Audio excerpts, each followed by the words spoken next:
যায়, কেন তারা ভুল পথে চলছে সবাই। আজ প্রতি রাত, আজ সারাক্ষণ ভেবে দেখো তোমরা সবাই, পায়ের নিচে বোরকা পরে সাধু সুফির ভানো ধরে।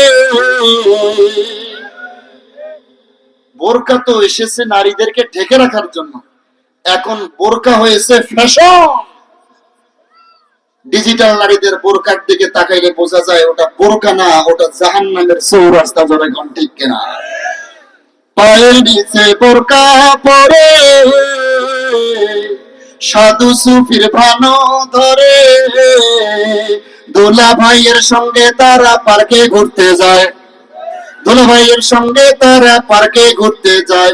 আজ সারাক্ষণ, আজ প্রতি রাতে ভেবে দেখো তোমরা সবাই, নিজের চোখে দেখছি ভাই তবে আমি গান গাই, কেন তারা ভুল পথে চলছে সবাই। আজ প্রতি রাত, আজ সারাক্ষণ ভেবে দেখো তোমরা সবাই। ঠিক না? এই নারীর জাতিরা তোমরা ভালো করে শোনো, কান পেতে কথাগুলো শুনে নাও। আল্লাহ রাব্বুল আলামিন তোমাদেরকে এত সম্মান দান করেছেন রে যুবতী বোন, তোমাদের সম্মান কিন্তু আল্লাহ তাআলা কম দান করেন নাই। এরপরেও তুমি কেন ইসলামের বিধান মানো না? তুমি কেন পর্দার আইন মানো না? তুমি কেন আল্লাহর আইনকে বৃদ্ধাঙ্গুলি দেখাও? তোমার তো কম সাহস না। ও মুসলমান, আমাদের সমাজের মা বোনেরা সব বলতে পারে, গীত বলতে বললে তো সমস্যাই নেই, একটার পর একটা সিরিয়াল ধরে, ঠিক কিনা? কিন্তু যদি বলি মা বোন সূরা ফাতিহা বলো, 36টা দাঁত 32টা দাঁত ভেঙে যায়, ঠিক কিনা? এ যুবতী বোন, পদ্মার অন্তরালের মা বোনেরা, তুমি গীত শিখলা, গান শিখলা, সব শিখলা, নাচ গান সব শিখলা, কিন্তু কোরআন শিখলা না। তোমার চাইতে কপাল পোড়ার হতে পারে না, তোমার চাইতে নিকৃষ্ট মানুষ পৃথিবীর জমিনে আর কেউ হতে পারে না। তুমি কোরআন জানো না, জোরে কোন ঠিক কিনা? যে নারীরা কোরআন জানে না, সে যত বড় ডিগ্রি অর্জন করুক না কেন, আল্লাহর কাছে 4 পয়সার কোনো দাম নাই। আজকের সমাজের নারীরা দেখবেন, ভাইরা আপনার কষ্ট হচ্ছে নাকি? আপনার বলবো, বর্তমান সময়ের নারীরা আল্লাহ তাআলা নিয়ামত দান করলেন, চুলগুলো তোমরা ঢেকে রাখো, চুলগুলো লম্বা করো। আমাদের মা বোনেরা চুলগুলো খাটো করতে করতে বান্দর হয়ে গিয়েছে, যেরকম ঠিক কিনা? আমার সমাজের মা বোনেরা চুলগুলোকে কালার করতে গিয়ে ঘোড়ার লেজ বানিয়ে ফেলেছে, আছে না নাই? চুলগুলোকে কালার করার অনুমতি তোমাকে কে দিয়েছে? এত সুন্দর চুল আল্লাহ দান করলো, তুমি কেন কালার করো? বা লাল কালার কেন তুমি করো? চুলগুলো সোজা তুমি কেন মেশিনের সাহায্যে কোকড়া করো? তোমার তো সাহস কম নয়। এ নারীর জাতিরা ভালো করে শুনে রাখো, পর্দার অন্তরালের মা বোনেরা শোনো, তোমরা এতটাই ভুলের মধ্যে চলে আছো, এতটাই ভুলের মধ্যে ডুবে আছো, তোমাদের কোনো খবর নাই। অনেক মা বোন দেখবেন হাতের মধ্যে হাতের নখগুলো লম্বা করে। এই নারীদেরকে যে কোন বেড়ায় বিয়ে করে আল্লাহই ভালো জানে। কি বলেন, ঠিক কিনা? হাত যদি এরকম করে তো বাঘও তো ফেল। নখ এক একটা করে 4 ইঞ্চি 5 ইঞ্চি, এর উপরে আবার কি নেইল পলিশ না কি জানি বলে এটা লাগায়, আবার লাল, মনে হয় আজরাইলের 2টো হাত দেখা যায়। এই নারীদেরকে যারা বিয়ে করছে, আমার তো মনে হয় সংসারে জ্বালার অভাব নাই। কি বলে, ঠিক কিনা? কিছু বাঁচলেই যদি এরকম করে তো বাঘের বাচ্চা বা। আল্লাহ হেফাজত করুন। এ মায়ের বোনেরা, এ মা, এ বোন, তোমরা হাতের মধ্যে যে নেইল পলিশ লাগাও, তোমাদেরকে একটা মাসআলা আমি বলে যাই। আল্লাহর কোন বান্দি যদি, বাইরে কষ্ট হচ্ছে না তো আপনাদের? আল্লাহর কোন বান্দি যদি নখটা লম্বা করে নখের ভিতরে যদি নেইল পলিশ লাগায়, আর আল্লাহর বান্দির যদি গোসলটা ফরজ হয়ে যায়, আল্লাহর বান্দি যদি একেবারে জমজম কূপের পানি দিয়েও গোসল করে, আল্লাহর বান্দির গোসল কোনোদিন হবে না যতক্ষণ পর্যন্ত এই নেইল পলিশ নখ থেকে উঠবে না। জোরে কোন ঠিক কিনা? এটা মাসআলা। শরীরের একটা অঙ্গের ভিতরে যদি পানি না পৌঁছে যায়, ফরজ গোসলের হিসাব। মাসআলা হলো, আপনি কুলি করবেন তো আপনাকে গড়গড়া কুলি করতে হবে, আপনি নাকে পানি দিবেন তো নরম জায়গা পর্যন্ত পানি যেতে হবে। শরীরের একটা পশম যদি আপনার শুকনো থাকে তো ফরজ গোসল হবে না। জোরে কোন ঠিক কিনা? এ মায়েরা বোনেরা, আপনাদের কারো যদি ফরজ গোসল হয়ে যায় আর আপনার হাতের মধ্যে যদি নেইল পলিশ থাকে, আপনি যদি একেবারে জমজম পানি দিয়েও গোসল করেন, ধৌত করেন, আপনার তো কোনো দিনের জন্য গোসল হবে না। এই অবস্থায় আপনি যতদিন থাকবেন, নাপাক থাকবেন, আপনার কতগুলো গুনাহ হবে একটু হিসাব করেন। ঠিক কিনা জোরে বলেন। আমার ভাইয়েরা, মাদেরকে বলবো, বোনদেরকে বলবো, আদর্শ জাতি, আদর্শ মা যদি পাইতে চান তো বলিলাম মাদ্রাসার মেয়েদেরকে বিবাহ করার দরকার। ঠিক কিনা বলেন। আজকের সমাজের আমাদের সন্তান যদি একটু সুন্দর হয়, কেজি স্কুলে পাঠাই, ভার্সিটিতে পাঠাই, আমার সন্তান সৌন্দর্য দিয়েছেন কে? এত সুন্দর একটা ফুটফুটে সন্তান দান করলো। তুমি তোমার সন্তানটাকে মাদ্রাসায় না পড়িয়ে, পর্দার ভিতরে না রাখিয়ে তুমি খোলামেলা কলেজের ভিতরে ভর্তি করাইয়া দিলা। তুমি যেই তোমার সন্তানটাকে কলেজে ভর্তি করে দিয়েছো, তোমার মেয়ে, তোমার কন্যা কলেজের মধ্যে অসংখ্য যুবকের দৃষ্টি কেড়ে নিয়েছে। হে বাবা, তোমার সন্তান কলেজে যাচ্ছে বেপর্দা অবস্থায়, তোমার যে কত পরিমাণ গুনাহ হচ্ছে। আল্লাহর নবী হাদিসের ভিতরে বলেন, লা ইয়াদখুলুল জান্নাতা দাইয়ুস, দাইয়ুস কোনদিনের জন্য জান্নাত প্রবেশ করবে না। আল্লাহর নবী সাহাবীরা নবীকে প্রশ্ন করেছেন, ইয়া রাসূলুল্লাহ, দাইয়ুস কারা একটু বলেন। নবীজি সাল্লাল্লাহু আলাইহি ওয়াসাল্লাম বলেন, যারা অভিভাবকের মধ্যে রয়েছে, কোন ভাই যদি অভিভাবক হন, তার বোন যদি বেপর্দায় চলে, বোনও দাইয়ুস, ভাইও দাইয়ুস। ঠিক কিনা বলেন। কোন বাবা যদি তার মেয়েকে বেপর্দায় ছেড়ে দেয়, শুধু মেয়েটা দাইয়ুস হবে না, বাবাও দাইয়ুস। দাইয়ুসদের জন্য নবীজি সাল্লাল্লাহু আলাইহি ওয়াসাল্লাম আজ থেকে ১০০০ বছর পূর্বে ঘোষণা করে দিয়েছেন, হে আমার উম্মতেরা, তোমরা দাইয়ুস অবস্থায় কবরে যাও না। কারণ দাইয়ুস অবস্থায় যারা কবরের মধ্যে যাবে, জান্নাত তো দূরের কথা, জান্নাতের ঘ্রাণও তাদের নাকে পৌঁছাবে না। এজন্য ভাইয়েরা আমার, আদর্শ মা গঠন করতে হবে, আদর্শ জাতি গঠন করতে হবে। আজকে স্কুল পড়বেন, ভার্সিটি পড়বেন, স্কুল কলেজ ভার্সিটির ভিতরে কি কোরআন আছে নাকি? হাদিসের শিক্ষা আছে নাকি? উলুমে নবুওয়াতের কোনো শিক্ষা নাই। যা শেখানো হয় সব কিছু ইহুদি খ্রিস্টানদের বানানো তন্ত্র মন্ত্র। এগুলো শিখে আদর্শ জাতি গঠন করা তো দূরের কথা, সমাজের ভিতরে একজন যোগ্য মা তৈরি করা যায় না। আমার ভাইয়েরা, পরিবারের মধ্যে যদি সুখ সমৃদ্ধি চান, অবশ্যই একজন সুন্দর দিনদার নারী পরিবারে ঢোকাতে হবে। যেরকম ঠিক কিনা। একজন নারী যদি গঠন করতে চান, অবশ্যই কোরআনুল কারীমের শিক্ষা আপনাদেরকে দিতে হবে। কোরআনের শিক্ষা ছাড়া কোন নারী সুন্দরভাবে সুন্দর নারী হতে পারবে না, আদর্শ জাতি গঠন করতে পারবে না। আমরা তো আমাদের সন্তান জন্মগ্রহণ করলে, পুরুষ হোক আর নারী হোক, সন্তানটাকে আগেই চিন্তা করি কিভাবে এটাকে নাস্তিক বানানো যায়। যেরকম ঠিক কিনা। আমার ভাইয়েরা, নুজহাতুল মাসালিস নামক কিতাবের ভিতরে ইমাম গাজ্জালী রাহমাতুল্লাহি আলাইহি সুন্দরভাবে বর্ণনা করেন, এ পৃথিবীর মানুষেরা, তোমাদের সন্তান যদি জন্মগ্রহণ করে, সন্তান যখন গর্ভের ভিতরে চলে আসবে, তখন থেকেই তোমরা আল্লাহর কাছে নিয়ত করে সন্তানটাকে তোমরা দ্বীন শেখাবা, আল্লাহর নবীর কোরআন হাদিস তোমরা শেখাবা, আল্লাহ তাআলার বাণী শেখাবা। ইমাম গাজ্জালী রাহমাতুল্লাহি আলাইহি কিতাবের ভিতরে সুন্দর করে বলেন, আল্লাহর একজন যুবক বিবাহ করলেন, দিনদার একজন নারী বিবাহ করার পরে বাসর রাত্রে স্বামী স্ত্রী যখন মিলন শুরু হবে, পূর্বক্ষণে স্ত্রীকে স্বামী ডাক দিয়ে বলতেছেন, স্ত্রী রে, তুমি তো দিনদার, তুমি তো পরহেজগার, আমি আল্লাহর ইবাদত করেছিলাম, আল্লাহর কাছে দোয়া করেছিলাম, আল্লাহ আমাকে একটা নেককার স্ত্রী দান করো। নেককার স্ত্রী পাওয়ার জন্য আল্লাহর কাছে সর্বপ্রথম দোয়া করতে হবে। ঠিক কিনা বলেন। আল্লাহর কাছে দোয়া তো করেনি নাই, বিয়ের আগেই লাগাইছেন হ্যালো, তাহলে কি নেককার দেবী?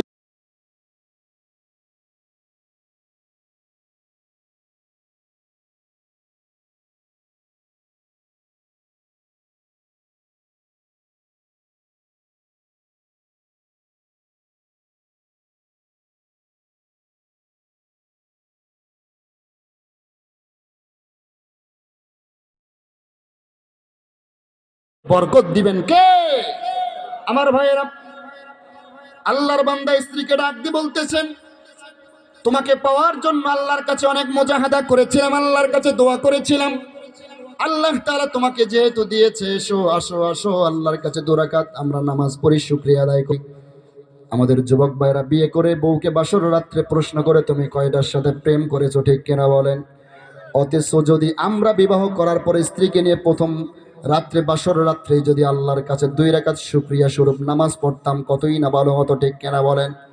আল্লাহর বান্দা যুবক স্ত্রীকে নিয়ে যাই নামাজের মধ্যে দাঁড়িয়ে আল্লাহর 2 রাকাত নামাজ আদায় করে মুনাজাতের উপরে হাত উত্তোলন করে মুনাজাত করতেছেন। বাদশাহা জুরমে মারা দরগুজার মা গুনাহগারি মে তু আমর से गर तूने को का रीवा माबूद कर दाइम जुर्म बे अंदाज़ा बेहद कर दाइम सालहा दर बंद असिया गश्ताइम आखिरज करदा पेशीमा गश्ताइम আল্লাহু আকবার বলেন। আল্লাহর বান্দা যুবক আল্লাহর কাছে কাঁদতেছে, আল্লাহ আপনি দিয়েছেন একটা নেককার স্ত্রী, আমরা শুকরিয়া স্বরূপ ইবাদত করলাম। রব্বুল আলামিন আপনার কাছে আর একটা জিনিস চাচ্ছি, আল্লাহ আপনি যদি আমাদেরকে সন্তান দান করেন অবশ্যই একটা পুত্র সন্তান দান করেন। পুত্র সন্তান দেওয়ার মালিককে জোরে বলেন। ছেলে সন্তান দেওয়ার মালিককে, মেয়ে সন্তান দেওয়ার মালিককে, সন্তান না দেওয়ার মালিককে। আল্লাহ রাব্বুল আলামিনের কাছে দোয়া করতে লাগলেন, আল্লাহ আপনি আমাকে একটা পুত্র সন্তান দান করেন। আল্লাহর কাছে চাইলে কি আল্লাহ ফেরত দেন নাকি? আল্লাহ রাব্বুল আলামিন তাদের দোয়াকে কবুল করলেন। ওই ঘরে আল্লাহ রাব্বুল আলামিন একটা সন্তান দান করলেন, পুত্র সন্তান। জোরে কোন সুবহানাল্লাহ। বাবা মা আল্লাহর কাছে দোয়া করেছিলেন, আল্লাহ একটা পুত্র সন্তান দিলে সেটাকে আমি কোরআনের মুজাহিদ বানাবো, দ্বীনের জন্য ইসলামের সৈনিক হিসেবে আমি তৈরি করাবো। আল্লাহ রাব্বুল আলামিন পুত্র সন্তান যখন দান করলেন, অনেক লম্বা ঘটনা সংক্ষেপে বললাম, মন খারাপ করবেন না, সময় সংক্ষেপ, প্রধান মেহমান চলে আসবে। আল্লাহ রাব্বুল আলামিন সন্তান দান করলেন। বাবা মা যখন জানতে পারলেন পুত্র সন্তান হয়েছে, খুশি না বেজার জোরে বলেন। আমাদের সমাজে যদি ছেলে সন্তান হয় তো মিষ্টির অভাব নাই, মেয়ে সন্তান হইলে মন খারাপের অভাব নাই, ঠিক কিনা বলেন? অথচ সন্তান ছেলে হোক মেয়ে হোক দুটোই আল্লাহর নেয়ামত, ঠিক কিনা? আল্লাহর বান্দা যুবক খুশি হয়ে গেলেন, আল্লাহর কাছে চেয়েছি নেককার স্ত্রী দিয়েছে, চেয়েছি পুত্র সন্তান দিয়েছে, এটাকে কোরআনের খাদেম বানাবো, সৈনিক বানাবো। কিন্তু আশ্চর্যের বিষয় হলো, মা জননী যখন সন্তানটাকে বুকের সঙ্গে লাগায় নিল, সাধারণত মহিলারা যখন সন্তান প্রসব করে বেহুশ অবস্থায় পড়ে থাকে 1 ঘন্টা 2 ঘন্টা, অনেকের হুঁশেই থাকে না, জোরে কোন ঠিক কিনা? যখন সন্তানটা বুকের মধ্যে আসে, বাবা মার কলিজা কত শীতল, মা অনেক আনন্দিত হয়ে গেল, আল্লাহর কাছে শুকরিয়া আদায় করলাম। কিন্তু বাবা তাকায় দেখে সন্তান তো পুত্র সন্তান ঠিক আছে, কিন্তু পা দুইটা একটু চিকন দেখা যায়, মানে পা দুইটা ল্যাংড়া। এখন বাবা মার কি মন খারাপ হওয়ার কথা কিনা? আল্লাহর কাছে চাইলাম পুত্র সন্তান, আল্লাহ দিলেন পুত্র সন্তান, কিন্তু পা দুইটা ল্যাংড়া। এই সন্তান কেমনে মাদ্রাসায় পড়বে, কেমনে জিহাদের ময়দানে দাঁড়িয়ে কাফেরদের মোকাবেলা করবে, এত সম্ভব নয়। বাবা স্থির হয়ে গেলেন, মা স্থির হয়ে গেলেন, একটু ভীত হয়ে পড়লেন, এই সন্তানটাকে কেমনে কোরআনের সৈনিক বানাবো, সম্ভব নয়। ও মুসলমানেরা লক্ষ্য করেন, আমাদের তো ভালো ভালো সন্তান হলেও আমরা কোরআনের সৈনিক বানাবার চাই না, কিন্তু আল্লাহর বান্দারা ল্যাংড়া সন্তান জন্ম হলো। আল্লাহ রাব্বুল আলামিন দিয়েছেন, সব ক্ষমতার মালিককে জোরে বলেন। আল্লাহ দিয়েছেন, বাবা মা যদিও খুশি, এরপরে মনটা খারাপ হয়ে গেল, কারণ যেটা দিয়ে যেটা করতে চাইলাম সেটা হবে না। সন্তান বড় হতে শুরু করলাম, 1 বছর 2 বছর 3 বছর 4 বছর 5-6 বছরে যখন উপনীত হয়ে গেল, বাবা মা তাকে দেখেন সন্তান চলতে পারে না, সন্তান হাঁটতেও পারে না, বসতেও পারে না, শুয়ে থাকতে হয়। সন্তানের জবান পরিষ্কার, সন্তান জবান সবই ঠিক, এমন সন্তান আছে না নাই জোরে বলেন? আমাদের সমাজে এমন সন্তান আছে না নাই? মানুষ কি ইচ্ছা করে এই সন্তানদেরকে ল্যাংড়া বানিয়েছে নাকি আল্লাহ বানিয়েছে জোরে বলেন?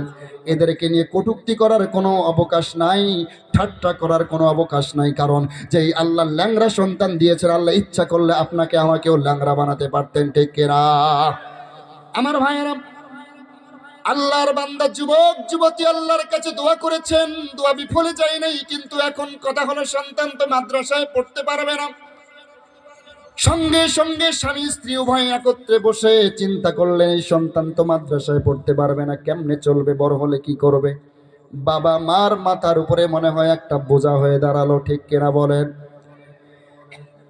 আল্লাহর বান্দারা, যুবক যুবতী, বাবা মা উভয় মিলে সন্তানকে কাছে নিয়ে বললেন, হ্যাঁ সন্তান, তোমার জন্য একটা পথ আমরা আবিষ্কার করেছি। আগামীকাল থেকে চৌরাস্তার মোড়ের মধ্যে তোমাকে একটা গাছের নিচে বসায় দেবো, একটা সামনে প্লেট দেবো, তুমি মানুষের কাছে ভিক্ষা করবা। তুমি মানুষের কাছে আর্থিক সহায়তা চাইবা, কারণ তুমি ল্যাংড়া, তোমাকে মানুষ সহায়তা করবে, ঠিক কিনা বলেন? সন্তান ডাক দিয়ে বলেন, আব্বা জান, আম্মা জান, আপনি কেন আমাকে ভিক্ষা শিক্ষা দিচ্ছেন? আমি তো কোরআনের শিক্ষায় শিক্ষিত হয়ে আমি তো একজন আল্লাহর সৈনিক হতে চাই। আল্লাহু আকবার। বাবা মা হেসে দিলেন, সর্বনাশ, এ উঠেই দাঁড়াতে পারে না, এই নাকি মাদ্রাসায় পড়বে, কোরআনের খাদেম হবে, কোরআনের সৈনিক হবে, এটা কি সম্ভব? বাবা মা মুসকি মুসকি হাসতেছেন আর বলতেছেন, বাবা এটা কোনোভাবেই সম্ভব নয়। সন্তান অনেক পীড়াপিড়ি শুরু করলেন, আব্বা জান, আম্মা জান, আমাকে মাদ্রাসায় নিয়ে চলেন। অনেক কাঁদাকাদি করলেন, অনেক পীড়াপিড়ির এক পর্যায়ে বাবা মা সন্তানকে কোলের উপরে শায়িত করে মাদ্রাসায় নিয়ে গেলেন। মাদ্রাসার মুহতামিম সাহেব, হাফেজ সাহেবের কাছে নিয়ে গেলেন সন্তানকে। আল্লাহর বান্দা ডাক দিয়ে বললেন, হুজুর, আমার সন্তানটার দিকে একটু তাকান, সন্তানের পা ল্যাংড়া, চলতে পারে না। এই সন্তান নাকি মাদ্রাসায় পড়তে চায়, তাকে আমরা ভিক্ষার শিক্ষা দিতে চাই, কিন্তু সে শিখবে না, কোরআনের খাদেম হতে চায়। হুজুর দেখে বললেন, আপনারা আপনার সন্তানকে বাসায় ফিরে নিয়ে যান, কারণ এই সন্তান কোরআনও পড়তে পারবে না। এই সন্তান মাদ্রাসায় পড়ার কোনোভাবেই কোনো শক্তি তার ভিতরে নেই, কারণ মাদ্রাসায় পড়তে হলে শরীরে শক্তি থাকতে হবে। একটা ছোট্ট বাচ্চাও রাত 3টায় উঠতে হয়, নিজের পোশাক নিজেই ধৌত করতে হয়, ঠিক কিনা বলেন? এখানে এই সন্তানের খেদমত কে করবে? এই কথা শুনে আল্লাহর বান্দা শিশু বাচ্চা আল্লাহর কাছে শাহাদাত আঙ্গুলে উপরের দিকে উঠে ফেললো। আল্লাহর কাছে কি যেন বিড় করে বলতে চার, চোখের পানি ঝরঝর করে ফেলাচ্ছে। হুজুর ডাক দিয়ে বললেন, সন্তান, তুমি আল্লাহর কাছে কি বললা? শাহাদাত আঙ্গুলি কেন তোমার উপরে, তোমাকে বলো। সন্তান ডাক দিয়ে বললেন, হুজুর গো, আমাকে তো আল্লাহ রাব্বুল আলামিন নিজেই ইচ্ছা করে ল্যাংড়া বানিয়েছে।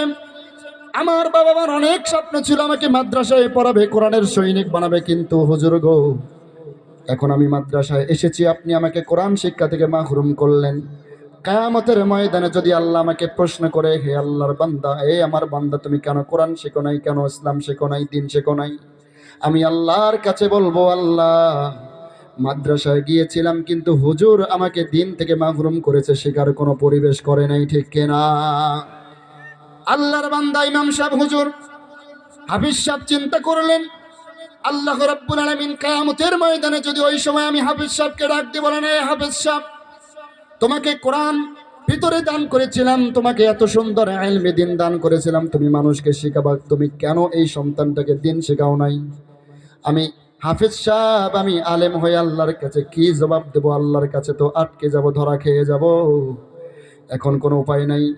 আল্লাহর বান্দা হাফিজ সাহেব ডাক দিয়ে বললেন, হে যুবক ভাই, আপনি আপনার সন্তানটাকে মাদ্রাসায় ভর্তি করিয়ে দিয়ে যান, যত কষ্টই হোক না কেন, আমি দরকার হয় নিজেই সন্তানকে পায়খানা প্রসাব সব পরিষ্কার করব, নিজেই পোশাকগুলো ধুয়ে দেব। এই সন্তান সাধারণ কোনো সন্তান নয়, কারণ 5 বছর বয়সে যিনি আল্লাহর কাছে জিম্মাদারি দেয়, তিনি সাধারণ কোনো মানুষ নয়, তিনি জামানার বড় একজন আল্লাহর ওলি হবেন, ঠিক কিনা? আল্লাহর বান্দা যুবক হাফিজ সাহেব মাদ্রাসায় ভর্তির কার্যক্রম সম্পন্ন করলেন, বাবা মাকে বাসায় পাঠিয়ে দিলেন, সন্তান পড়াশোনা শুরু করলো। আশ্চর্যের বিষয় হলো, সন্তানকে সবক দেয় যখন একটা সন্তান ডাক দিয়ে বলেন, হুজুর গো, আমাকে একটা দিলে হবে না, আরো একটা দিতে হবে। আল্লাহু আকবার বলেন। একটা সূরা দেয় তো সে 2টা সূরা মুখস্থ করে, 2টা দিলে 3টা মুখস্থ করে। অল্প কিছুদিনের মধ্যেই সন্তান পবিত্র কোরআনুল কারীম হেফজ সম্পন্ন করলেন। সুবহানাল্লাহ বলেন। মাদ্রাসা কোনো একটা কারণে বাৎসরিক ছুটি হয়ে গেল। ডিসেম্বর মাস যখন চলে আসে, আমাদের মাদ্রাসাগুলো যখন বাৎসরিক পরীক্ষা হওয়ার পর মাদ্রাসাগুলো বন্ধ দেওয়া হয়, সন্তানেরা বাসায় চলে যায়। হুজুর সন্তানের বাবা মাকে ফোন করলেন, আপনার সন্তানকে এসে নিয়ে যান, কারণ মাদ্রাসা বন্ধ থাকবে 1 সপ্তাহ। সন্তানকে বাসায় নিয়ে যাওয়া হলো। সন্তান একটু বড় হয়েছে, সন্তানকে আলাদা রুমের ভিতরে শায়িত করা হয়েছে। বাবা মা রাত্রের বেলায় এক রুমের ভিতরে ঘুমিয়েছে, কিন্তু আশ্চর্যের বিষয় হলো, আল্লাহর বান্দা ওই সন্তান রাত্রেবেলায় যখন ঘুমিয়ে গেছে, ঘুমানোর আগে 2 রাকাত নামাজ পড়ে আল্লাহর কাছে ডাক দিয়ে বলেছিল, আল্লাহ, আপনি তো কোরআনে কারিমের ভিতরে আয়াত নাজিল করেছিলেন, ওয়ানুনাজ্জিলু মিনাল কোরআনি মা হুয়া শিফা। এই কোরআন নাকি সমস্ত শিফা, সমস্ত রোগের মহা ঔষধ হলো কোরআন। আল্লাহ কোরআন মুখস্থ করলাম, এই কোরআনের কারণে কি আমাকে সুস্থ করা যায় না? আল্লাহ, এই কোরআনের কারণে কি আমার পা 2টা ভালো করা যায় না? আমার সিনার ভিতরে কোরআন আমি প্রচার করতে গেলে আমার পা সুস্থ লাগবে, দেহ সুস্থ লাগবে। আল্লাহর কাছে যখন কাঁদতে কাঁদতে সন্তানটা ঘুমায়া যায়, আল্লাহ রাব্বুল আলামিন ফেরেশতাকে পাঠায় দেন, ও ফেরেশতারা যাও যাও, আমি আল্লাহ তাআলা ওই বান্দাকে সুস্থ বানাতে চাই, তোমরা কার্যক্রম সম্পন্ন করে আসো। আল্লাহর বান্দা ছোট্ট বাচ্চা ঘুমায়ের মধ্যে স্বপ্ন দেখতেছে, কে যেন দুইজন সাদা পাঞ্জাবি পরিহিত অবস্থায় তার কাছে চলে আসলেন আর বললেন, হে সন্তান তুমি ওঠো, আমার সঙ্গে চলে আসো। সন্তান তো উঠতে পারে না, দুজন কাঁধ ধরে বাহু ধরে দাঁড় করালেন, খোলা একটা ময়দানের মধ্যে নিয়ে গেলেন আর ডাক দিয়ে বললেন, হে সন্তান তুমি এখন হেঁটে হেঁটে বাসায় চলে যাও। সন্তান ডাক দিয়ে বলতে লাগলেন, তোমরা কারা?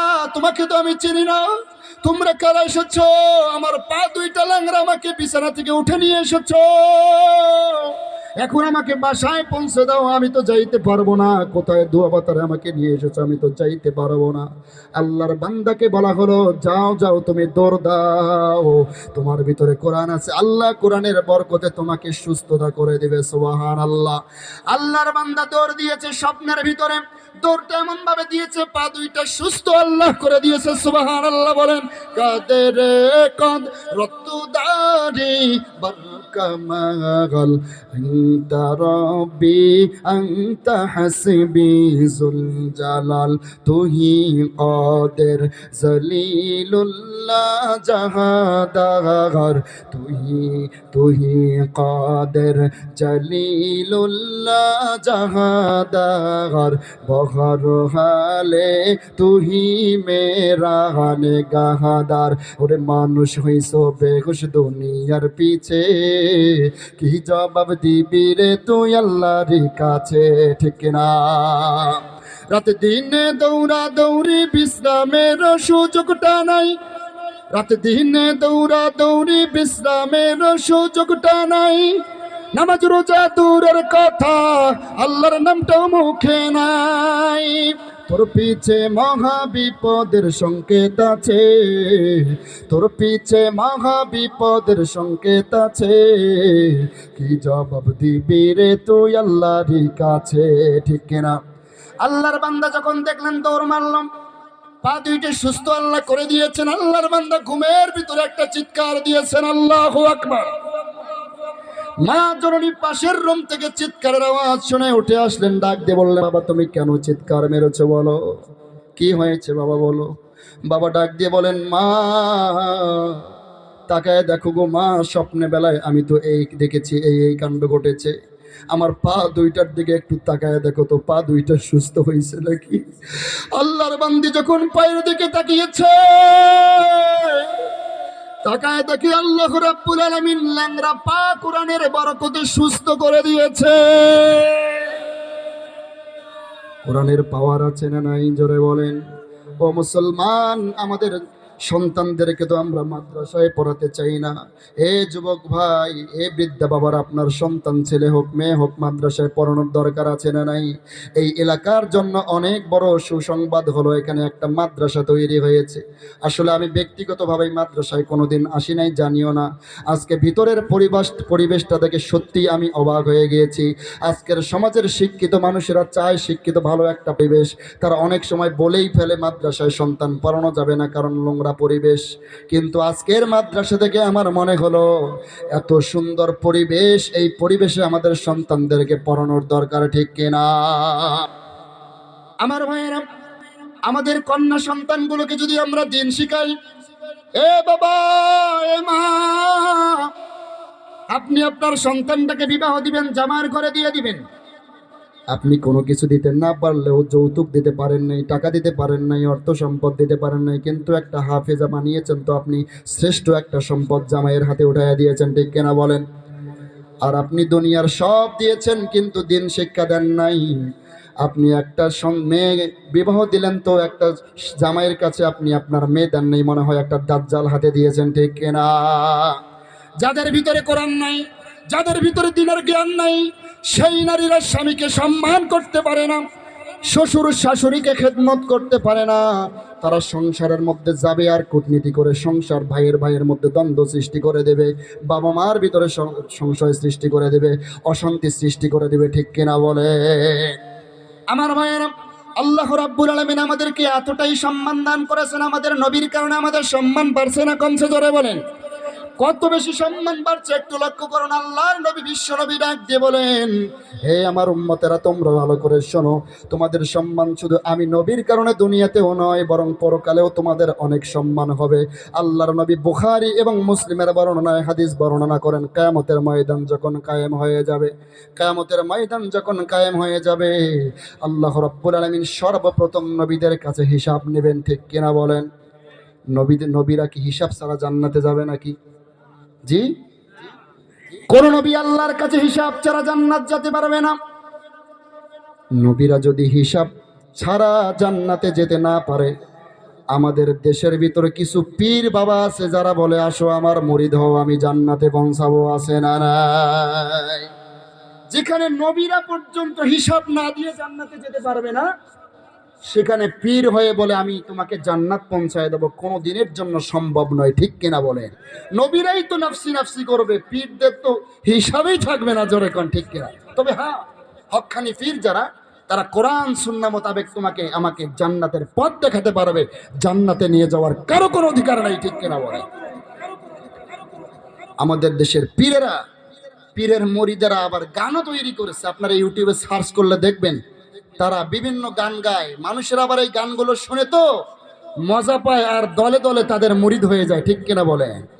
একটু বলবো, একটু বলবো, আমি যাইতাম যাইতাম গো নিশা বাবার দরবারে, ওরে বাবার বিরহ জ্বালা, বাবার বিরহ জ্বালা জলে অন্তরে, আমি যাইতাম যাইতাম গো নিশা বাবার দরবারে, বাবা জানা আমার নূরের পুতুল, বাবা জানা আমার গোলাপেরই ফুল। নাউজুবিল্লাহ। বাবা নাকি নূরের পুতুল, আবার গোলাপের ফুল।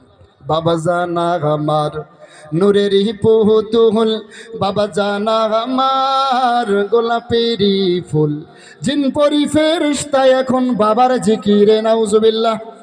জিন পরি ফেরেশতা নাকি বাবার জিকির। সর্বনাশ!